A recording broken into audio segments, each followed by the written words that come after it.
Another week, another edition of the Clark Barrington Show coming up right now. That's the man you see on the right, BYU preseason All-American and starting left guard. We got a lot to talk about. Win over Wyoming, preparing for an in-state battle against Utah State, and a whole lot more. You are Locked On Cougars, your daily podcast on the BYU Cougars, part of the Locked On Podcast Network, your team every day.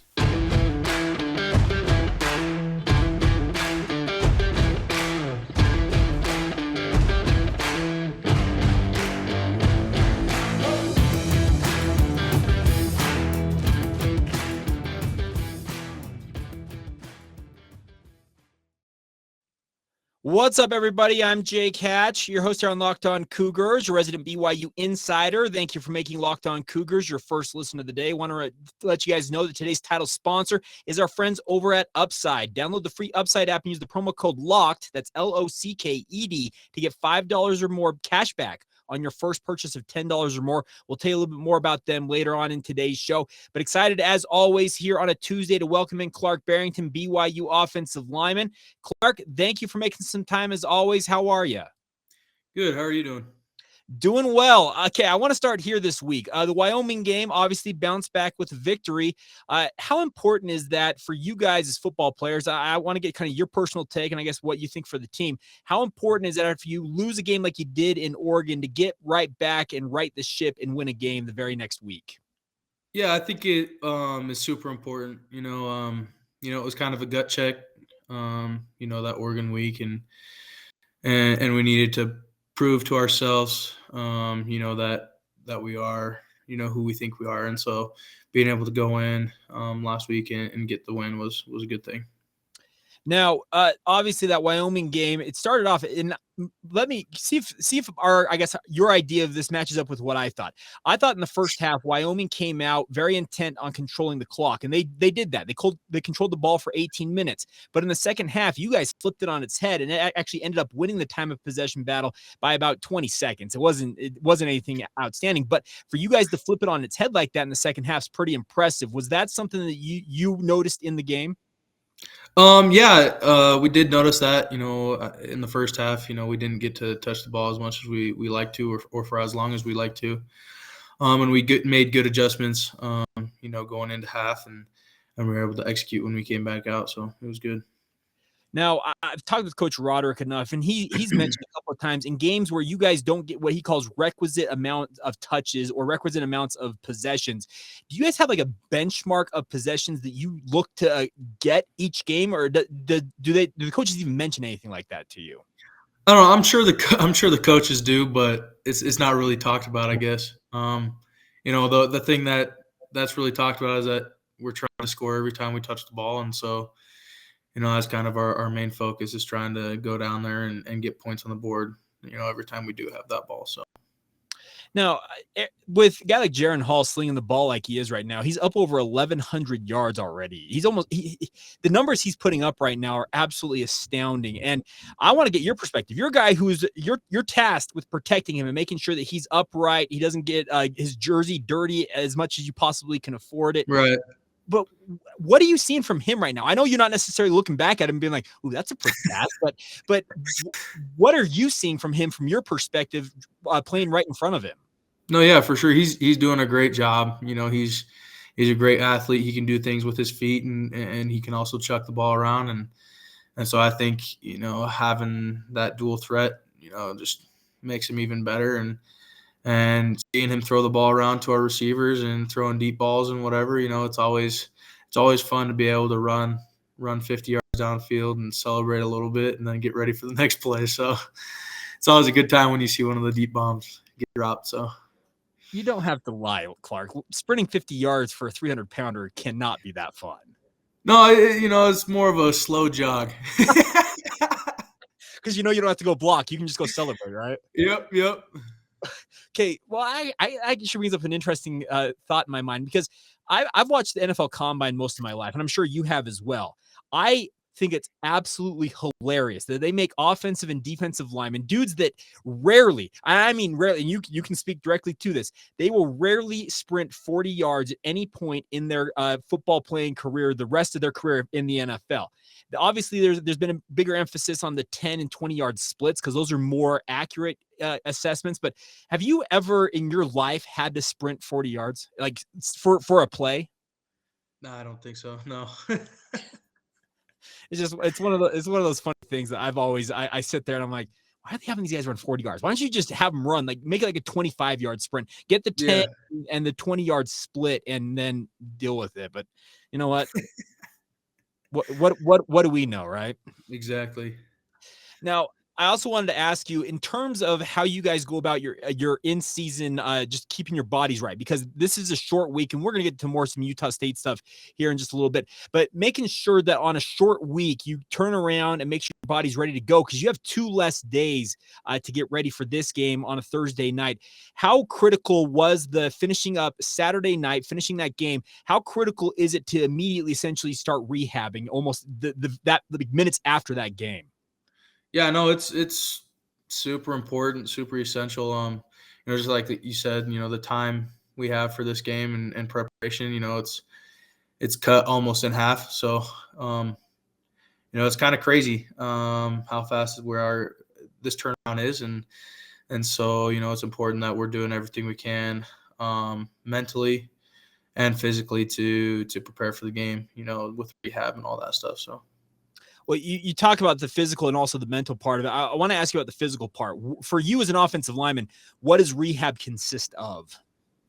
Honestly, a lot of it is going in, icing, and getting in the hot tub and stretching and just making sure everything's feeling as good as it can feel, so that you can just perform. So.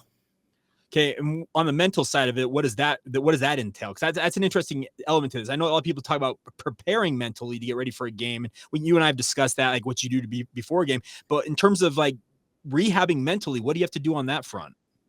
Yeah, every week's different, and so you kind of there's the basics, the fundamentals that will be the same, week in and week out, but the game plan.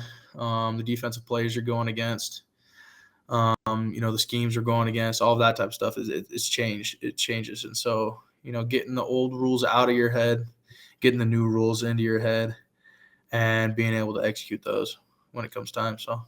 Okay, so here's a hard one for you then. Have you ever got yourself crossed up, or you tried to expunge all that material out from the previous week, but have you ever gotten into a game week and like coach calls a play and all of a sudden you're doing your old assignment and they're like, "What are you doing?" And you're like, "Oh, oops." Yeah, it happens every now and again.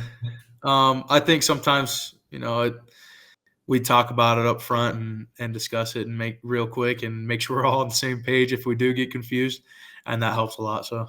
It's good to have other people up there doing the same thing you're doing. So, okay, like you said, you've got guys around you. You got Connor to your right. You've got Blake to your left.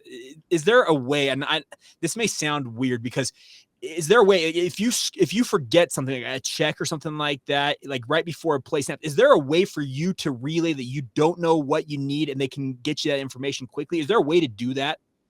Honestly, he's just asking, hey man, help me out. What was that again? And then we just try to help each other out as much as we can. So we all need to be on the same page for the play to work. So, okay, but does that give the defensive linemen? Do they ever like kind of chuckle at you guys? Not really. No, I think they're too focused on what they're doing to really pick up on anything we're saying. So, okay. Fair enough. I just the idea that I'm like I wonder if there was like a call you made, but essentially you're just like, hey, what was that? Like, is that what you're saying? Yeah. Yep. Pretty much awesome. it. That's what we like to hear. Well, okay, I want to talk a little bit about this week's game, a Thursday night affair against Utah State, an in-state rival. We'll get to that momentarily. I do need to take a minute and talk about our title sponsor once again today, our friends over at Upside. From cringing at the pump to getting an eye-popping check at your favorite restaurant, inflation is hitting all of us hard where it hurts, and it really hurts right now. That's why I want to encourage you to use Upside like myself. Upside is an incredible app for anybody who is buying gas, groceries, or dines out. With every purchase, I'm earning cash back thanks to Upside. To get get started, all you got to do is download the free Upside app, my friends, and it's really simple. Use the promo code LOCKED, by the way, and you'll get $5 or more cash back on your first purchase of $10 or more. Think about that. Up to 50% back on your first purchase using the Upside app. Next, claim an offer for whatever you're buying on Upside. Check in at that business, pay as usual with a credit or debit card, and then you get paid. In comparison to credit card rewards or loyalty programs, you can earn up to 3 times more cash back with Upside. Upside users are earning more than $1 million every week. That's probably why they have a 4.8 star rating on the App Store. So get started today. Download the free Upside app once again and use that promo code LOCKED. That's LOCKED, and get $5 or more cash back on your first purchase of $10 or more. That's $5 or more cash back on your first purchase of $10 or more using the promo code LOCKED with our friends over at Upside. Thank you once again for making Locked On Cougars your first listen of the day. Continuing on here with Clark Barrington. And Clark, Gunner Romney, his mom actually revealed Monday that he has been dealing with a kidney laceration, and there's been rumors of this, and I'm sure you're on the inside. You knew what he was dealing with health-wise, but his mom said that he is expected to make his debut this season, the debut of the season against Utah State on Thursday night. How critical is it for a guy like that to get back into this lineup, and how excited are you to have him back out there? Yeah, he's a great dude. Even greater player, and so it'll be fun to see him out there. You know, he's been practicing a lot with us, and you know, he's just gotten cleared to play in games, I'm pretty sure, and so just like you said, he's planning on playing this game, and it'll be fun to see him, you know, do what he's doing in practice on the game field again, and be able to make those big plays. So it'll be fun to have him out there. Now, he had a kidney laceration. Like, the idea of that is just it sounds awful to me, and yeah, I'm sure you cringe when you hear that, because it's a violent game. Like you and I both know the football, it's violence. In the position you play, you're butting heads and trying to move guys that are your weight or even heavier on any given play, and they're just sheer violence. The idea of having an internal organ of mine lacerated, etc., is just it's cringeworthy. Yeah, for sure. It's one of the worst injuries I think I've heard of. So. Have you ever met anybody besides Gunner who's had something like that? No, first one for sure.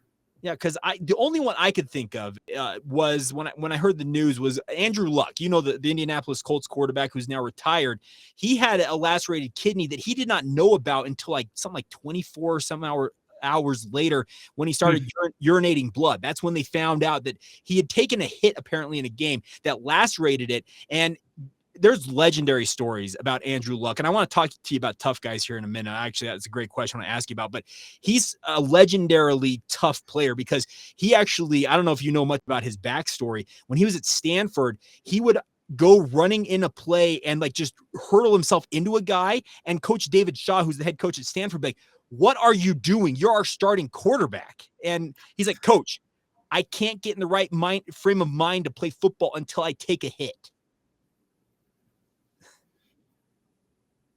So, yeah, one of those weird things that just you look at like that type of stuff. And I wanted to ask you, who, in your opinion, outside of yourself, obviously, is the toughest player that you have ever played with in your mind? Toughest, huh? Honestly, there's a lot of dudes that come to mind. I would say one of them that just has no regard for his body and is going to give everything he's got is probably Max Tooley. Well, he did miss a game this past week, so yeah. He'll fly around and put it on the line for the boys, and so he's a tough guy for sure. What help us understand, what makes him in your mind a tough guy? You said the disregard, I guess, for his physical well-being, but is there something else about him that just makes him that quote unquote tough guy? Yeah, I think it's kind of just the mindset. You know, there's a lot of dudes on the team. You know, he's just one of them that I think stands out. But you know, just the mindset that you have going into the game, that you're gonna do, you know, whatever is needed to accomplish your assignment or help the team win, and he's one of those guys. So. Very cool. Obviously, this week, an in-state rival against Utah State. It's the only in-state game that you guys will play this year. You're not playing Utah. Obviously, you're a guy who came in from out of state, but how important have these rivalry games taken on for you in your career? Yeah, the rivalry games, it's always a fun time. It's always a good time. And it's going to be some of the best games of the season. Each team's going to bring everything they got, and so you got to be prepared. Going into it, to execute well and to play as well as you can. And so these rivalry games really mean a lot to us here. Now, obviously, it's the battle for the old wagon wheel, which, trust me, I've tried to heft that thing. It is a heavy trophy. But Yeah. how cool a trophy is that? Yeah, it's cool. It's fun to be able to celebrate, after the win and carry that around and just, be a part of that. So it's fun. Well, see, the funny thing about this, and you obviously probably don't know much about the backstory of the Utah State BYU rivalry back into like the 1990s. I'm a kid who grew up going to games at the Marriott Center watching BYU basketball, and they in the old, before they redid the Marriott Center's like the main level of it, there was this little part of it that there was a wagon wheel in there for years, and I always walked past and I'm like, oh, that's kind of cool. There's like pioneer heritage thing that BYU like they're celebrating their pioneer heritage and whatnot. Well, here's the thing. That was the old wagon wheel. That was the trophy. BYU had won so often and just never lost that it sat in this trophy case for seemingly decades. Oh, wow. So, and I know that Utah State's been more competitive in recent years, and they've owned it a couple of times. But I think that's kind of where I want to go with you on this. Is how I know that you guys try to focus game by game and not try to put extra emphasis on games, but this is an in-state game, and there are a lot of guys on this team. You talk about a guy like Max Tooley. He grew up there in northern Utah, so I'm sure he's got buddies who went to Utah State. He's got family that are connected up there. Do guys in state and even the coaches who may have more of a familiarity with this, Kalani played in this rivalry series, do they ever talk about how important it is to them personally? Does that help you, I guess, get engrossed with it? Yeah, there are different guys that this thing is super important to, and I think it's super important to all of us. It's another game, it's another chance to get a win, and that's what we're all searching for, all striving for, and so I think honestly to all of us it's a pretty important game, so we're just excited to play it. Can you just give me a sense of what you see on tape from Utah State? I know they bring back a lot of the guys that they had last year, but what do you see from that's different this year? I know they're off to a pretty bummer start for them, but what do you see from them on tape? Yeah, even though their record doesn't show it, but I think they're honestly a really, really good looking defense. Their guys up front, they play hard, they attack their gaps, and they're big and they're physical, and so it'll be another great challenge for us to go up against, and we're excited for that. Have you ever played a Thursday night game in college? I was trying to rack my brain. I know you guys played against Utah on a Thursday night, but I guess I'm thinking more of like you've played some Friday night games, so that was a shorter week. But this is a Thursday night. Have you ever played one in your career? No, I don't think so. I think this is the first. Okay, it'll be new. Yeah, it will be new, absolutely. And that's the funny thing. I think there's people out there, and you may be able to weigh in on this because you're you're far younger than I am. But Thursday nights for me growing up, and the NFL had not started playing on Thursdays until the last decade or so. And Thursday night, by and large, BYU actually was like a staple. They'd play 2 or 3 games a year at some seasons on a Thursday night. It was a college football night. And that actually was a really cool thing because it gave you the platform that you're the only game on TV. And you guys this week, you're the only college game, if I'm not mistaken, out there because the NFL is going to be on Amazon. You guys will be on ESPN. Do you like the platforms like that where you guys have the eyeballs of the nation in theory on you? Yeah, I think it's cool, to be able to attract, a different kind of audience. All of the fans will continue to watch, but those that maybe don't watch us all the time will hop on because we're the only game. I think it's a cool opportunity for us for sure. Awesome. I got some final questions for you. I do have a surprise for you, by the way. It comes from media availability. I told you this right before we pushed record. I had something that cooked up for you. And trust me, yeah. It's like a spur of the moment thing that popped up during media availability on Monday. We're going to get to that here in just a moment as we continue on right here on Locked On Cougars.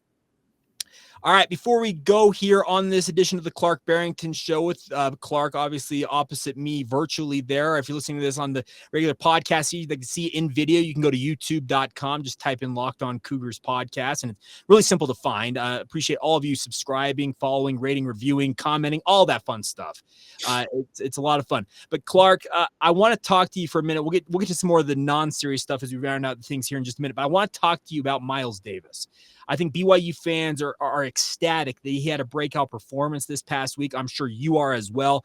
Kalani, in his postgame comments, said you could only blame the offensive line for so long. I think he's trying to absolve you guys of some of the heat you've been taking. But how nice was it to see Miles break through and have a big performance? Yeah, for sure. That guy's another great dude. The team's full of good dudes, and he's one of them. And he's been waiting his turn for a while now, and it was cool to see him go out there and do his thing and run for a lot of yards, and hopefully it continues and we continue to see him out there running around. So it will be a good time. Okay, did you think he was gone on that 70-yard sprint? Yeah, for sure. I thought he was going to reach the end zone, but that's all right. Okay, and then the very next play, they leave him out there. They want to get him the touchdown because he moved right down the field. And then Connor, unfortunately, gets called for that holding call. How tough is that as an offensive lineman to be like, crap? Yeah, it's tough. You never want to be the one to let the team down, and really that's the only statistics that we get is statistics that kind of let everybody down. And so, we try to keep off the stat sheets, but. You know what happens? We all make mistakes. It happens, and we just got to move on to the next play. So, hey, you guys have Pro Football Focus grades. Come on now, I see them every week. Yeah, that's true. I also wanted to ask you just real quick. Last thing on this is how nice was it to see the offensive line, you guys and the running backs get the run game going a little bit more, because it had been a tough 2 weeks. You guys obviously had struggled getting it was a 2.5 and 2.9 yards per carry on average, I think, in the back-to-back weeks. But yeah, I think so. It kicked up to like 6 something. Obviously, that 70-yard run helped with that. But if you take that out, it still was I think it was north of 4 yards per carry. How important was that for you guys to see some more success in the run game? Yeah, it was super important. It's the thing we've been focused on at practice and focused on personally, and just trying to improve and being able to see it get a little bit better was for sure a nice thing. Is Coach Funk nicer or grumpier when you guys have a good running day? He's going to be a little bit nicer for sure. I think we're all in a better mood when we can run the football. So. Sure, I get that. I wanted to ask you about Coach Funk. I guess this will be one of our unserious questions, as I guess I'm going to call him. I know that's not a actual English word, but I'm using it all the same. But what is Coach Funk like? He's a good dude. He has a good balance of knowing when to get on us and when letting us do our thing. He's one that helps us understand the scheme and what we need to do against it. And so he's a good coach. He's a good guy. Now, I think I remember talking to you. It might have been also James Empey also, but when Coach Mateos was around, I remember multiple guys. I think you mentioned this to me, that you guys would be talking to him and he used some analogy or some cliche or a saying, and you'd kind of look at each other like, what in the world did he just say? What does that even mean? Yeah, it's true. I think there's a little bit of that as well. I think every O-line coach has their own one-liners or whatever it may be, and the whole room kind of just looks at each other like, what's going on here? Or what does that mean? And so, it's always a good time for sure. Well, that's awesome. All right. I promised you a surprise. We're going to get to this here. This comes via your teammate, Tyler Batty. He did his media availability, and I asked him a question, and trust me, I did not anticipate the answer he gave here. I was just trying to have some fun to kind of lighten up the mood in this media interview with him, but it involves you. So here you go. Roll the tape now. All right. You've got the mustache. If you guys on the team, they're sporting them. Who do you consider to have the best mustache on the squad outside yourself? I'll go with Clark Barrington just because his has probably been around for the longest, most iconic. There's a shirt out there with his mustache on it. So, yeah, we'll say Clark. Your response. Hey, I'll take it. I'll take that award. I think he's right, though. You have had the mustache around for a long time. I think you said on this show that the only time you haven't had it for at least the last couple of years was when you got married. Is that right? Yeah, that's true. Yep. And obviously you had the run with Coug Connect with those shirts, and it seemed like people ate those up. Feel free to correct me, but it seemed like they were very, very popular. Yeah. Lots of people ended up buying them and enjoying them, and yeah. Now, it's been fun. Whose idea was it to put the mustache on the helmet? So it was my wife's. We had a picture of me in the helmet, and I was like, it'd be cool maybe if you just left the mustache in there with nothing else. And so she's like, okay, cool. And so she ended up drawing it up and designing it, and we sent the image over to Coug Connect, and they made some shirts out of it. So it was cool. Hold on, I didn't know this. So your wife, Brooke, is her name. She's the one that actually designed that. Yeah, she was the one that designed that. So all the credit goes to her. Well, hey, I think we just learned something. I had no clue. I didn't know who actually did it. I didn't anticipate that your wife would be the one that was drawing it up. Yep. So she's pretty artistic then, I take it. Yeah, she did a good job. That's awesome. All right. So Clark, now obviously there's a battle between, I don't know how much you know this, but the BYU Creamery, obviously very famous, the ice cream there. Right. But Utah State fans will insist to their dying day, and trust me, I've got extended family who are people from Logan who will insist that the Utah State Creamery is head and shoulders above what BYU Creamery puts out. So I'm not going to ask you to weigh in on that because I'm not sure you've ever tried Utah State's ice cream, but I do need to know, what is Clark Barrington's when you're getting ice cream? What's the go-to for Clark Barrington? Yeah, you know that the Graham Canyon, okay, is one of my favorites. I actually had it tonight at dinner at the SAB, so they had some of that there, and I had one of those. So I think that one's probably my favorite one for sure. So ice cream's on the menu for offensive linemen, is that right? Yeah, 100%. I know you guys like to eat clean, but come on, you got to have a treat every once in a while. Absolutely, you got to. All right. So, Clark, thank you so much for taking the time. As always, wish you best of the luck against Utah State this week. And, of course, we'll reconvene next week and getting ready for a trip to Vegas. We need to take on Notre Dame. Awesome. Thank you. All right, that's going to do it. That's Clark Barrington. I'm Jake Hatch. Thank you for making us your first listen today. I want to encourage you guys now to make your second listen. Our friends over at the Locked On Big 12 podcast. Josh Neighbors does a great job getting you up to date on everything going on in the Big 12 conference in 30 minutes or less. Get it free and available wherever you get your podcast or on YouTube, just like this show. For Clark, once again, I'm Jake. Have a great rest of your day.